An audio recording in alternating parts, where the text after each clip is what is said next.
నాకైతే పిచ్చి పిచ్చిగా నచ్చేసింది. పచ్చి రొయ్యలు, పచ్చి మామిడికాయ కర్రీ మీరు ఎప్పుడైనా ట్రై చేశారా? నేనైతే ఫస్ట్ టైం వింటున్నాను. వినగానే చాలా మౌత్ వాటరింగ్ అనిపించి వెంటనే ట్రై చేశాను. యాక్చువల్లీ నాకు రా మ్యాంగోతో ఎటువంటి కర్రీ చేసినా కూడా చాలా బాగా నచ్చుతుంది. సో అందు గురించి అనుకుంటే ఇది వినగానే కూడా చాలా టెంప్టింగ్ గా అనిపించింది. బట్ నాకు ఇది ఎలా చేయాలనేది క్లారిటీ లేదు. బికాస్ కొంతమంది మసాలా యూస్ చేస్తున్నారు, ఇంకొంతమంది మసాలా వేయట్లేదు. ఇలాంటి కన్ఫ్యూజన్ లో మనకి గుర్తొచ్చేది అమ్మే కదా. సో వెంటనే మా మమ్మీకి కాల్ చేసి అడిగితే మసాలా వేయకుండా just ginger garlic paste add చేసి చేయమన్నారు. అది కూడా ఆ ప్రాన్స్ కి నీచు స్మెల్ రాకుండా ఉండడం గురించి. నాకైతే మాక్సిమం గ్రేవీ కర్రీస్ లో మసాలా లేకుండా ఉంటేనే నచ్చుతుంది.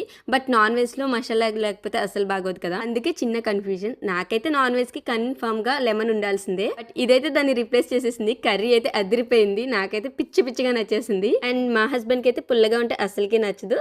సో తనకైతే జస్ట్ లెమన్ స్క్వీజ్ చేసుకుని తిన్నట్టు అనిపించిందంట. బట్ నాకైతే చాలా అంటే చాలా బాగా నచ్చేసింది.